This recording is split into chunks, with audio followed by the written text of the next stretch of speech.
It's just so nice to be here today, and I really hope that everyone has their seatbelts on today. When I'm getting close to the end, I'm going to show you a preview of what I'm going to show you next week, and next week you're going to need shoulder straps and seatbelts. What's going on over in Europe right now, and all the religions other than Bible-believing Christians, I'm going to tie it all in together. And take a good look. I want you to look right here. I want you to look for moons. I want you to look for black boxes and moons. Very carefully in these images that are coming up. And I'm calling this today, I Am Lucifer 5, Follow the Money and the Black Box. Pastor Gaines last week, when he was preaching, said just follow the money, and today we're going to follow the money. So what's this big attraction? I mean, in the Muslim they have the Kaaba, which everybody bows to. That's their largest idol. Everybody bowing to a black box. By the way, how many sides does a box have? A cube? Does anybody know how many sides it has? When you think of box, you think 4, but it's a cube. It's got 6 sides. But anyhow, everyone's bowing to the 6-sided idol. Everybody in the world bows to this thing that's Muslim. It's an idol, guys. It's the biggest, most obvious idol. But it's also full of idols. I can't show you this week. It's full of idols, that black box. And I want you to watch for the black boxes. Watch for black smoke. Black boxes and moons. Very carefully in these images. I'm going to ask you some questions. Okay. So what attracts everyone? It's an idol in plain sight. It's the well of Zamzam. In Islam, it's the well of Zamzam. That's built over the well of Zamzam. What is the well of Zamzam? That's when Hagar was sent away from Abraham, and her son Ishmael was dying of thirst, and she put the boy within a bow shot to die, and she cried out to the Lord. And the Lord opened her eyes and showed her where the water is. This well of Zamzam. Okay, so it's located, I'll just tell you a little bit about it. The Zamzam well is located within the Masjid al-Haram in Mecca, Saudi Arabia. And at the Kaaba, which is the holiest place in Islam. Now, according to Islamic belief, it is a miraculous generated source of water from God, which began thousands of years ago with Ishmael. He was thirsty and kept crying for water. Well, I didn't quite find that part in the scripture, but God heard the lad. I didn't find in the scripture where he was crying for water, but his mom was. His mom was crying for the lad. But maybe it's there and I missed it. Millions of pilgrims visit this place each year when performing the Hajj and pilgrimage in order to drink its water. They're going there to drink the water from Zamzam. Now they're doing a ritual when they're there. They're doing rituals. And we're going to look at the rituals they're doing today and how it ties in with the Roman Catholic Church and how it ties in with the Charismatics today. We're going to go to Genesis 21 for this. And I hope you're going to see all these images before I'm done here. But I'll just read Genesis 21:14. And Abraham rose up early in the morning and took bread and a bottle of water and gave it unto Hagar, putting it on her shoulder. And the child sent her away, and she departed and wandered into the wilderness of Beersheba. Genesis 21:19, a little further down. And God opened her eyes, and she saw a well of water, and she went and filled the bottle with water and gave the lad to drink. That's the well of Zamzam. Now, did we go through all the images already? Yeah, okay. So you can get video 1 ready, just don't start it yet. It's called The Muslims Enter. Now, how many religions did you guys see representing a black box and smoke here? How many different religions did you notice up there? Let's say 1, 2, 3. Anybody got a wild guess? How many religions you saw up there in those images? All of them. Except Bible-believing Christians. All of them. Including the Hindu religions. And they all had either a moon, black smoke, or a black box. Or all 3. Interesting. Okay, but we're going to get there, but not right now. Video 1, the Muslims Enters Act. That'll be, that'll be the funeral videos. Now we're going to have to go back 10 years in time to show you what's going on today. We're going back 10 years. There's time travel in the Bible. It's full of it. One day I'll talk about that. Charlie, this crowd is just the same as it looked back in 1978. The St. Peter's Square completely filled.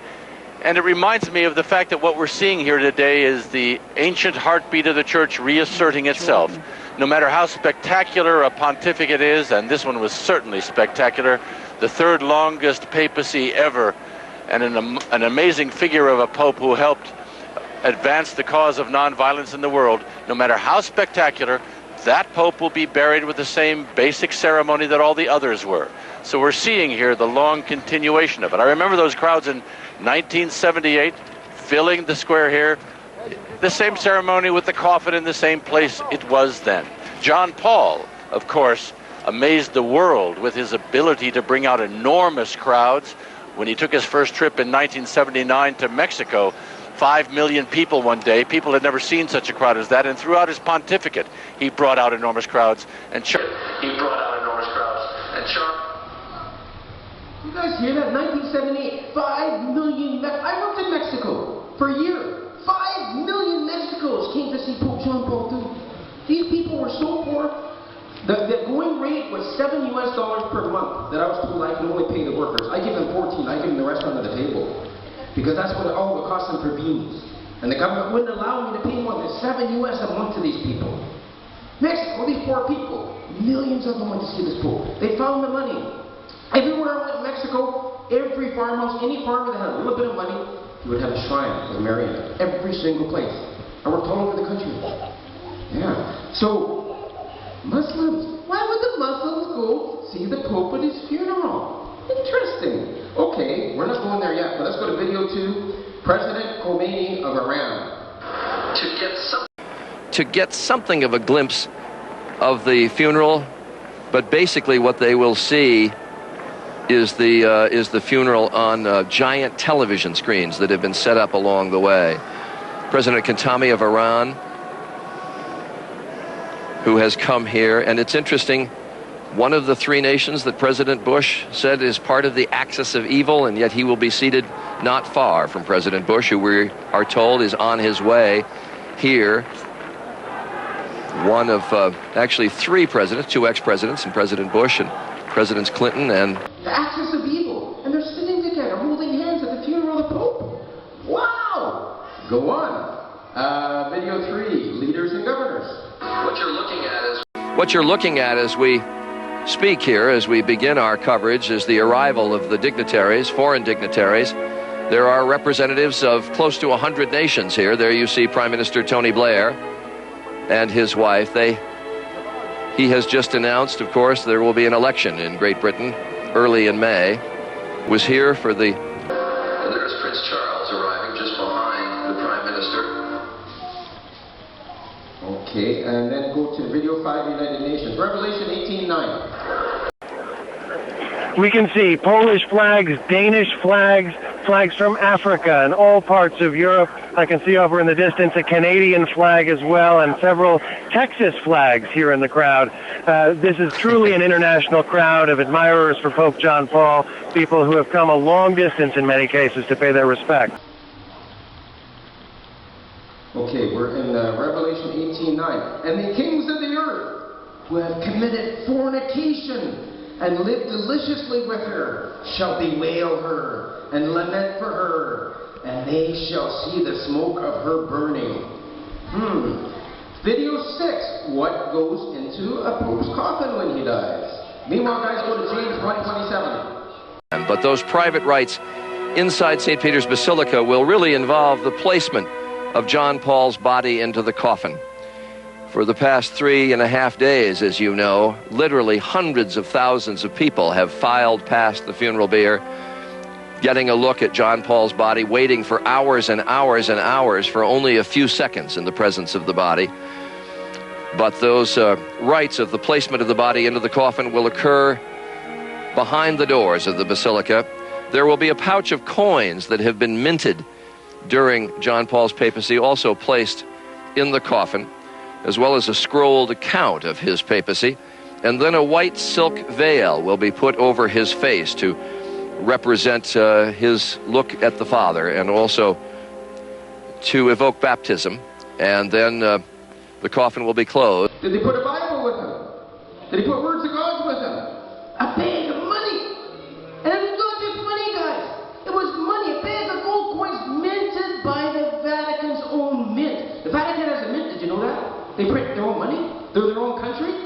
Did you guys know that? Yes. Wow. Okay, so, what about the orphans and widows? Putting bags of gold in a Pope's coffin? What about the orphans and widows? God's Word tells us to help the orphans and widows. Not to bury our money with us. You know, there's actually religions and customs where they put coins and stuff in your eyes when you die, so you can enter into the next world and stuff like that.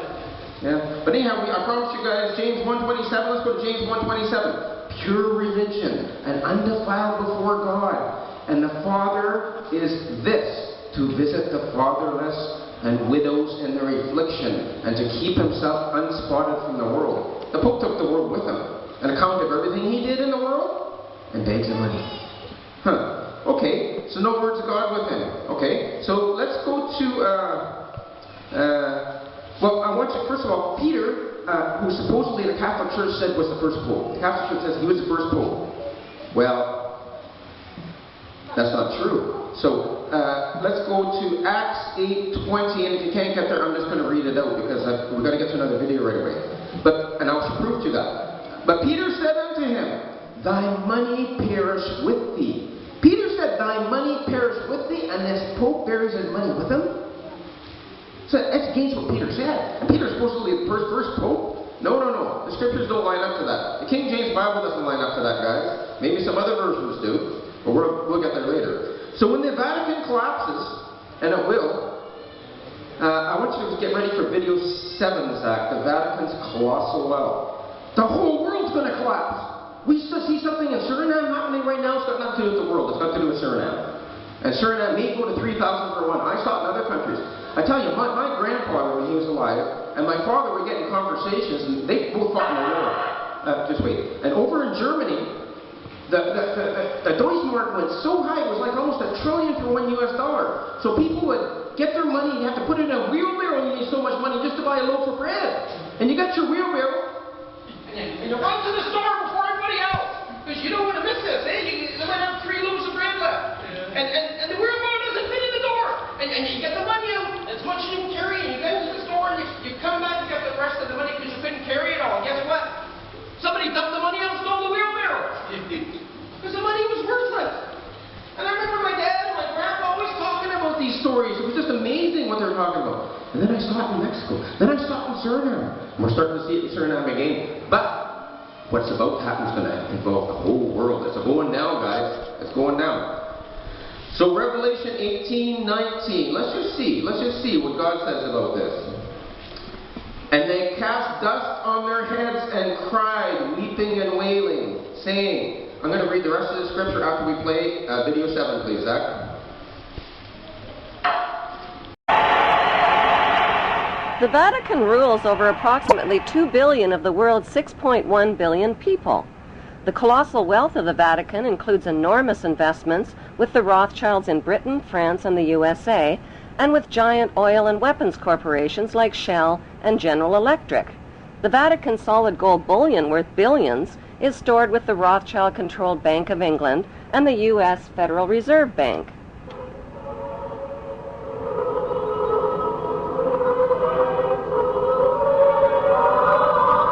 The Catholic Church is the biggest financial power, wealth accumulator, and property owner in existence, possessing more material wealth than any bank, corporation, giant trust, or government anywhere on the globe.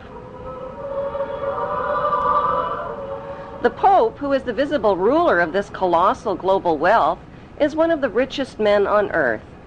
While 2/3 of the world earns less than $2 a day, and 1/5 of the world is underfed or starving to death, the Vatican hoards the world's wealth, profits from it on the stock market, and at the same time preaches about giving. How did the Pope and Vatican accumulate all that wealth over the millennium? One method was to put a price tag on sin. Many bishops and popes actively marketed guilt, sin, and fear for profit by selling indulgences. Worshippers were encouraged to prepay for sins they hadn't yet committed and get pardoned ahead of time. Those who didn't pay up risked eternal damnation in Satan's oven. Pope Leo X rebuilt St. Peter's Basilica, selling tickets out of hell and tickets to heaven. During the Dark Ages, the Catholic Church not only hoarded the wealth they collected from the poor, but hoarded knowledge.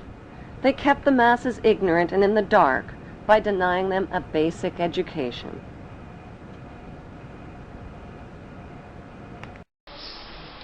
That's the Catholic Church, friends.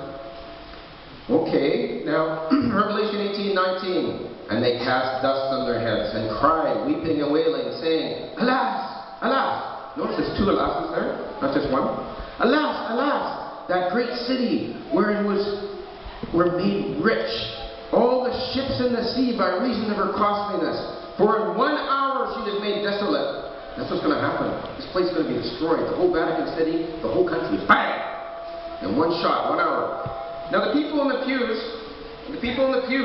don't know all this stuff, and they don't care. Why? Because they're under Mary's spell. We saw it last week. They don't care. Oh, they're just holding their hands up to all this. They don't care. They're under the spell. They're under the spell of that devil Mary. Not the Mary of the King James Bible. That's another Mary. Okay. Now, at the top, wait. I got a news flash yesterday. You guys got to hear this news flash. This came off one of the biggest news stations here. The United States Embassy in Italy has issued a security alert to all Americans abroad, warning them to avoid locations that have been identified as potential targets for terrorist attacks. Now, they had a whole list. Guess what was on the top of the list? The top of the short list was St. Peter's Basilica in the Vatican City. It's about to go, guys. In front of our eyes. It's about to go. They're making plans. Who's making plans? We'll see. Revelation 18:18. If you're still in Revelation. And cried when they saw the smoke of her burning, saying, What city is like unto this great city? Now, when I've tried to share these things with my charismatic friends, Catholic friends, all these guys, they just go deaf. They go deaf. I need your best ear today, guys. I need your best ear. Because you've got to get this in your hearts, because it's going to help these guys. If you have family and that stuff. Now, that's why we need to preach the gospel to them. Just preach the gospel to them. Give them the words of God. Preach the gospel. Don't try and change their minds with all that stuff. It doesn't work. You can try. Especially if you get them to read the scriptures that I gave you last week. You can try. But, why? Because you can't serve God and mammon.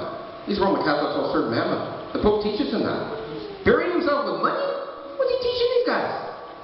Okay, so I want to go. I'm just going to show you a little bit about that, and I'll tell you why. I'm going to read the scriptures to you. You don't have to go to them. You can mark them down. You can check all this out yourself. Matthew 6:24. No man can serve two masters, for either he will hate the one and love the other, or else he will hold to the one and despise the other. Ye cannot serve God and mammon.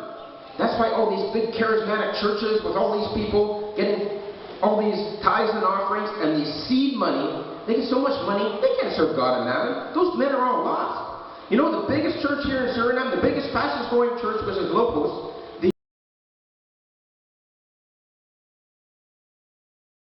The apostle, well, there's only 12 apostles in the Bible, he calls himself an apostle. He now says that he is a seer.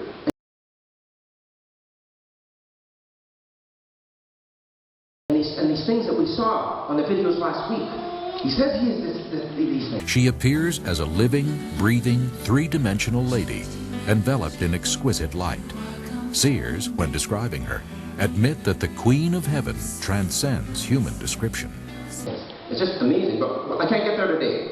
But very interesting what's going on there. So we're going to go to, now I read that to you, you cannot serve God and mammon. And it says, in 1 Timothy 6:10, for the love of money is the root of all evil. Now I'm only going to read the first part. This is God's words. The love of money is the root of all evil. Now we know that, but you know all the other Bible versions don't say that.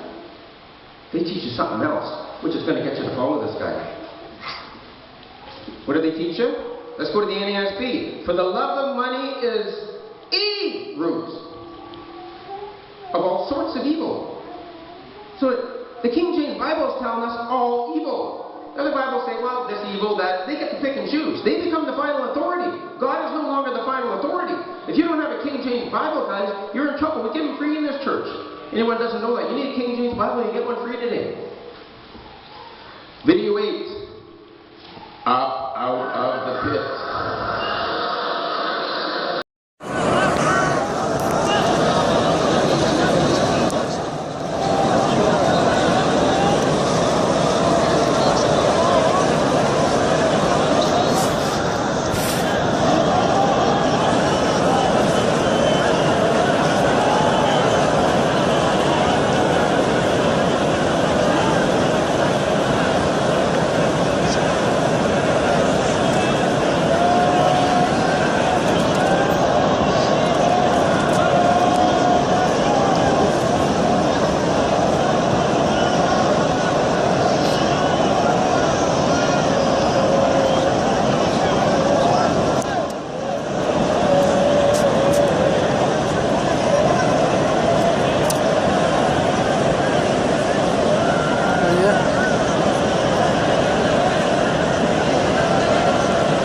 How many people know there's 5 pillars of Islam? We don't study Islam here. Some came from an Islamic background. There's 5 pillars. Do you know that if you don't do all 1, 2, 3, 4, 5, you're not saved? You don't go to heaven? This is one of the last ones. Circling this Kaaba, this black box, this 6-sided box, with the well of Zamzam underneath. I can't get everywhere today. I'm only going to tease you.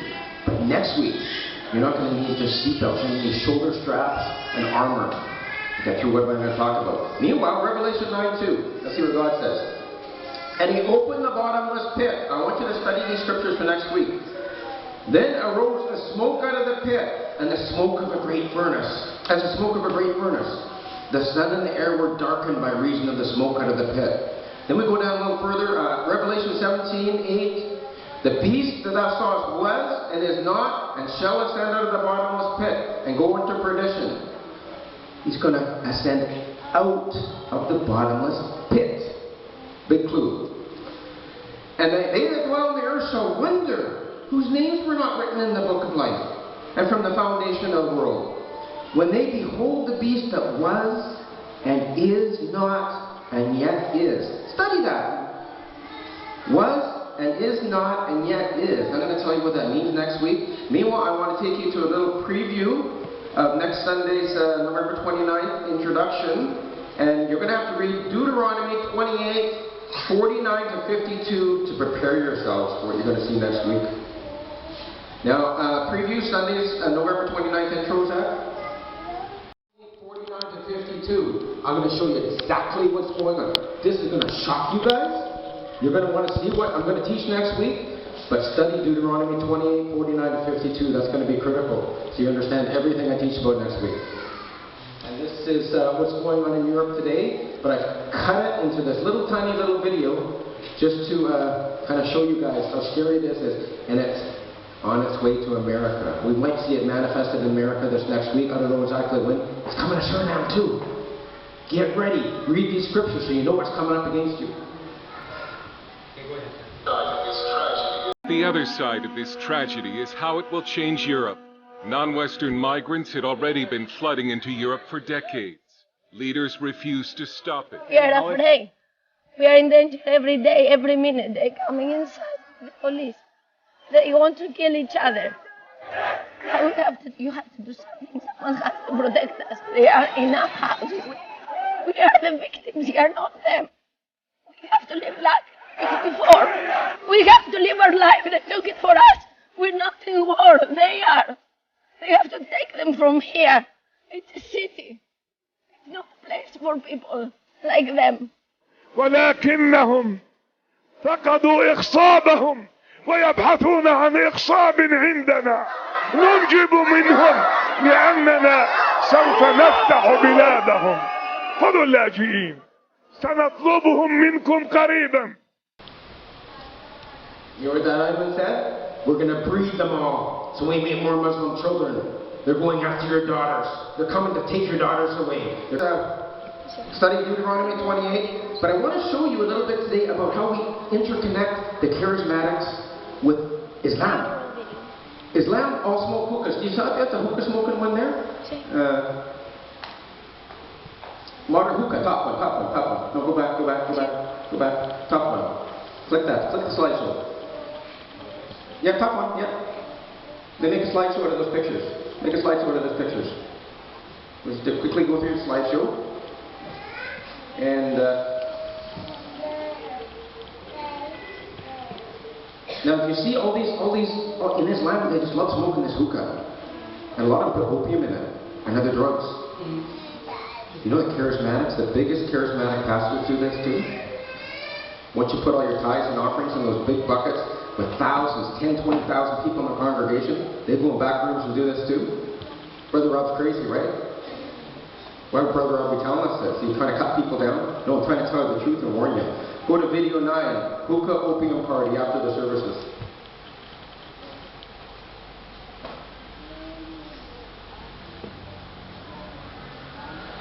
Many hands.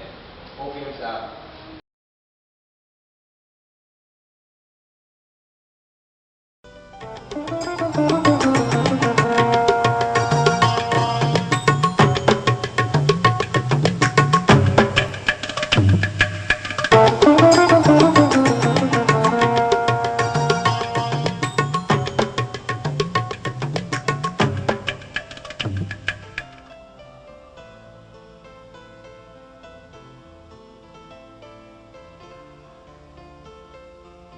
yo. Now, there's no telling what they're going to sing next. Hello?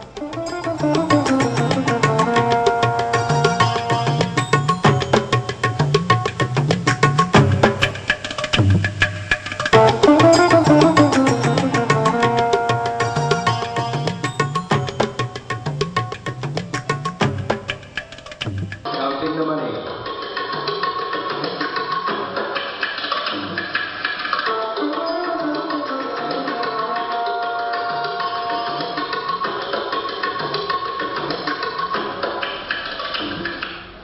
This is no joke, guys. You see all these false prophets? You see them on TBN? All these guys on TV, and you're going to send them your money so they can smoke it away? Are you kidding me? Wake up, guys. Thank you very much.